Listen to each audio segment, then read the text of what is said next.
The Manager of Opposition Business. Thanks, Mr Speaker. I thought they'd changed Prime Minister. I thought we were told that there was going to be a new respect for the intelligence of the Australian people.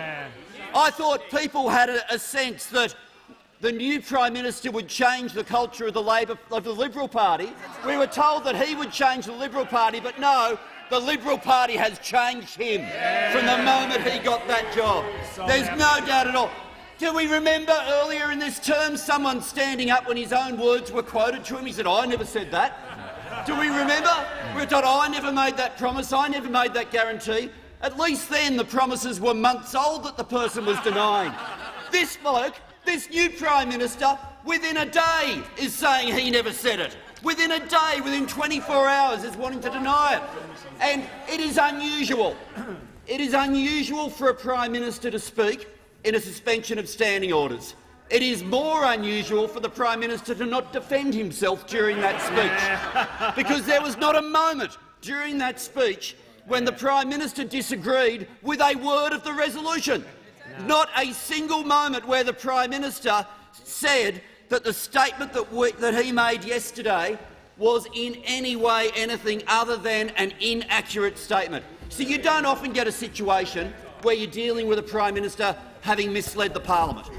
But you certainly very rarely get the situation that you realise he's misled the parliament because his office has told you, because his office has provided the information directly to the media up there in policy desperation saying, "Don't worry what our boss said, it's actually not the case at all." Now, there was a moment on the way into question time today when one of my colleagues said to me, "Well, what if the Prime Minister stands up at the beginning and just acknowledges that the wrong words came out and that it was an incorrect statement?" How could we have thought for a moment that that man would have anything other than the arrogance that we saw on display today?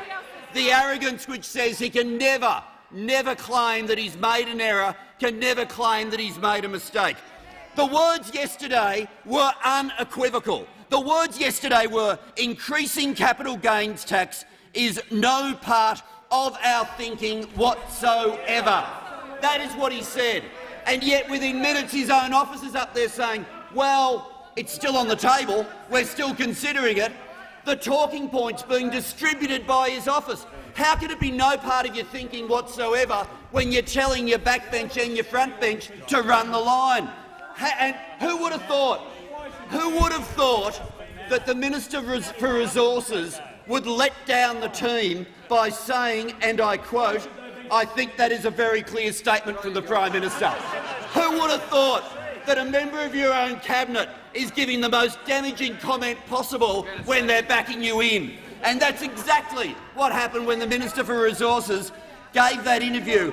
Because, of course, what we have, and from the AFR as well, a spokesperson for the Prime Minister, who has 7 investment properties, claimed afterwards Mr Turnbull was still open to tightening the tax deduction for losses on negatively geared investment and reducing the capital gains tax discount for investors.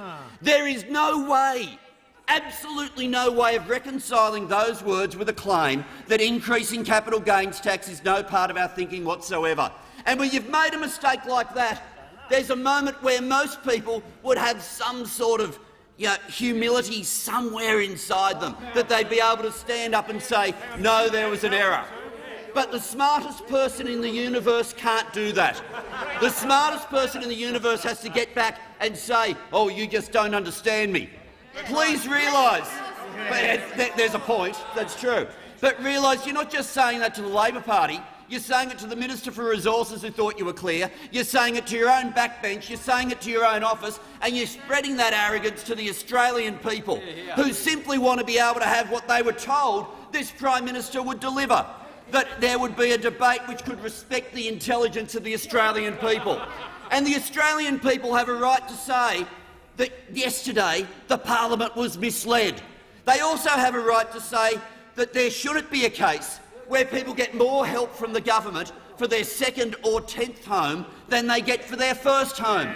It's a fundamental issue of fairness to be able to deal with it, a fundamental issue to be able to deal with that. And then this morning, the Minister for Finance was running a mile, absolutely running a mile, Question from Member for Virginia Burke Trioli. is warned now. Any changes to the capital gains tax discount? Yes or The no? Manager Cormann? of Opposition Business's time has expired.